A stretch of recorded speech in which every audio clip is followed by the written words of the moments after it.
Bonjour à toutes et à tous, aujourd'hui vidéo sur la fabrication d'une boîte à onglets spécifique pour les scies japonaises, sortie de mon imagination et de l'inspiration de la vidéo d'Arnaud de l'atelier vosgien, merci à lui. Donc voici donc la vue du plan de cette boîte à onglets. C'est donc du frêne, du doucier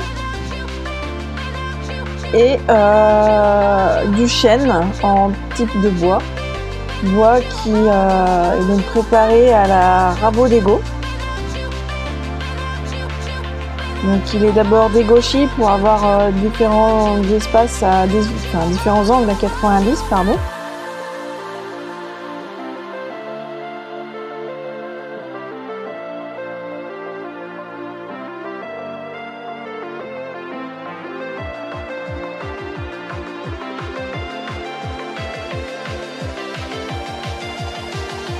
Une fois le dégauchissage et le rabotage terminé, vient l'étape du traçage. Donc je trace sur mes différents bois les dimensions nécessaires à la réalisation de cette boîte à onglets. Puis enfin vient le moment de la découpe.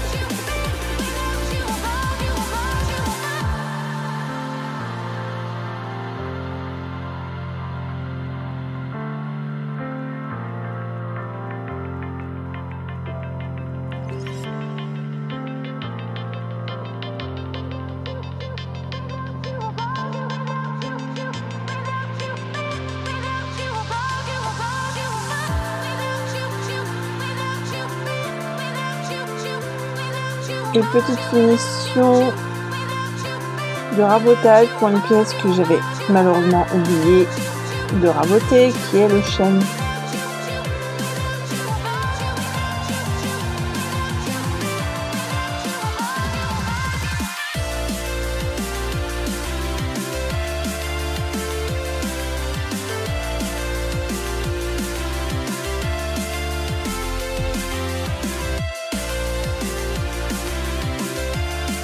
Donc mise aux dimensions souhaitées de cette pièce.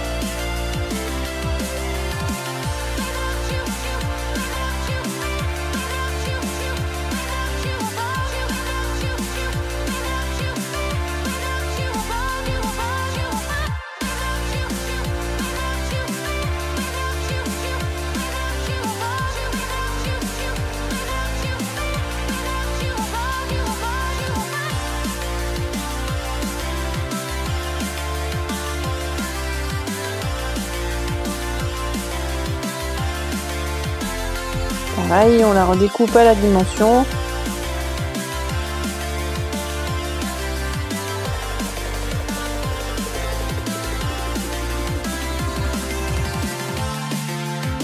Et un assemblage à blanc, ça donnait ça. Et maintenant vient le moment de l'assemblage.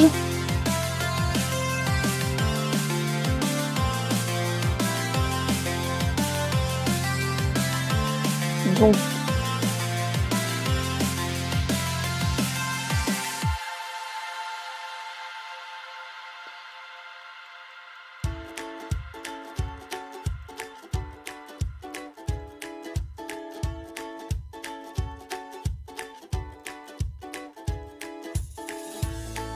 un petit ponçage avant assemblage final pour avoir le moins de choses à poncer une fois assemblé.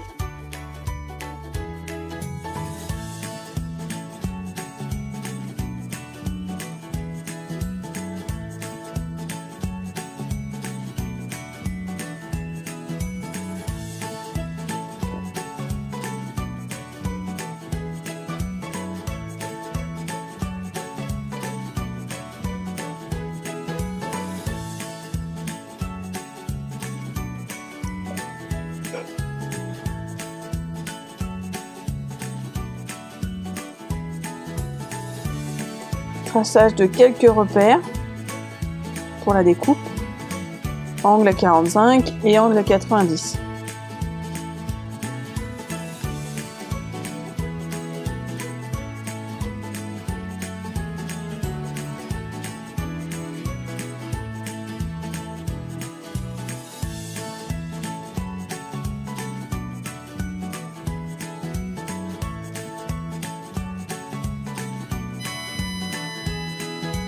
J'ai finalement au dernier moment décidé de personnaliser cette boîte à onglets en y gravant au pyrograveur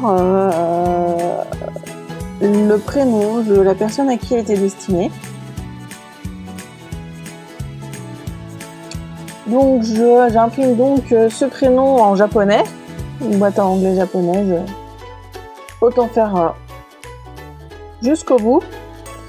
J'imprime donc ce prénom que je découpe et que je calque, on va dire, avec un papier à copier sur la boîte à onglets, à un emplacement bien défini. Et puis viendra le moment de la pyrographie.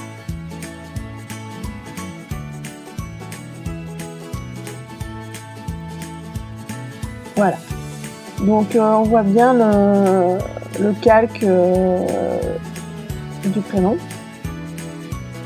Et donc je pyrographe, on y va petit à petit, on avance au fil de l'eau, hein, doucement mais sûrement, afin d'avoir le rendu le plus joli possible.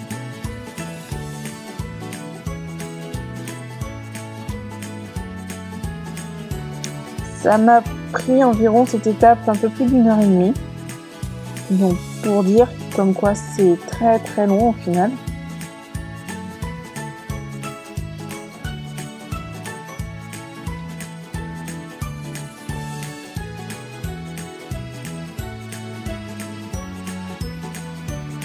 Changement de panne pour pouvoir pyrograver un petit peu plus rapidement. Toujours un ponçage entre les différents passages de pyrogravure pour voir là où il y a des manques.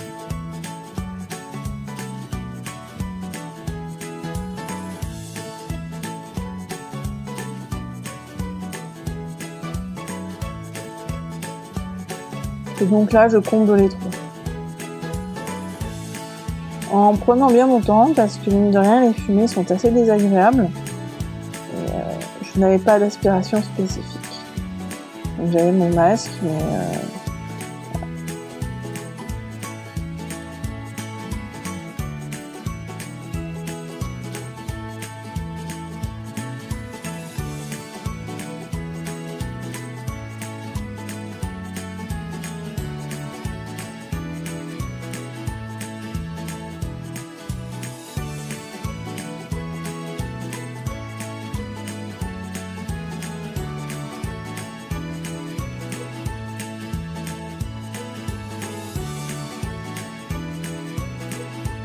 donc voilà, j'avais fait une première passe, un ponçage pour voir où il y avait des manques. Et j'ai repassé, et là je reponce pour voir si ça correspond à ce que je souhaite. Ça correspond à ce que je souhaite. Vu que ça correspond à ce que je souhaite, eh bien on peut passer à l'assemblage. Allez, c'est parti. Donc je positionne ma planche sur mon frêne sur mon doucier. Je les maintiens dans un étau et avec des serre-joints, et ensuite ça va être de l'assemblage par perçage, vissage et collage. Je repère histoire de percer à peu près à des endroits espacés de la même manière.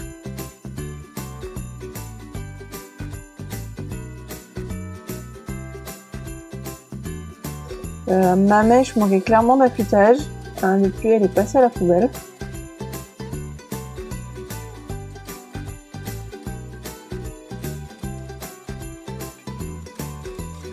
Donc je fais un fraisage aussi de ces avant-trous afin que la tête de vis, qui est une tête de vis fraisée, ne dépasse pas du bois pour pouvoir ensuite finaliser mon assemblage avec les morceaux de chaîne.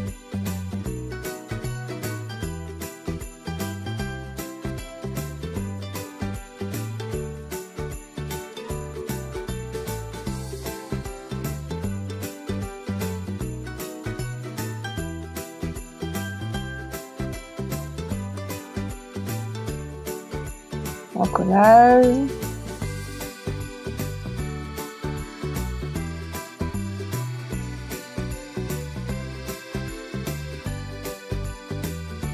Et visage. Voilà. Le morceau de chaîne qui vient par-dessus. Quant à faire autant tout coller dans le même sens, tout ce qui vient dans ce sens-là dans un premier temps.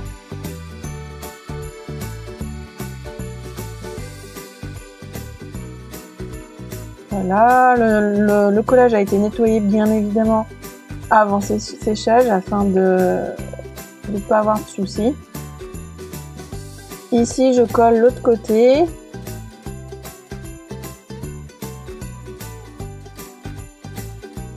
J'ai un peu galéré, faut dire ce qui est. Mais avec de la patience, on arrive à tout.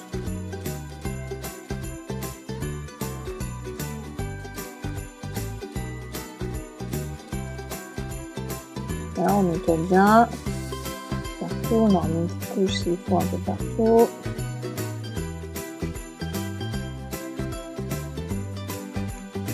Et on laisse sécher tout ça. Donc 24-48 heures après, me revoilà. Je desserre tout. On vérifie si tout a bien pris. Ça semble avoir tout bien collé. Voilà le résultat. Et donc on peut s'attaquer à la coupe. J'ai donc utilisé une scie japonaise pour faire les coupes à 90. J'ai fait une coupe à 90 et une coupe à 45. Je laisse le soin à la personne qui a eu ce cadeau à Noël de faire le reste. Alors c'est voilà, c'est une scie japonaise de 150, donc assez petite, dédiée uniquement, principalement de la petite menuiserie, la petite ébénisterie dédiée à tout ce qui est trame miniature. Voilà pour l'explication de la longueur de cette scie. Et voici donc le résultat final. J'espère que cette vidéo vous aura plu. N'oubliez pas de vous abonner, je vous dis à la prochaine. Salut!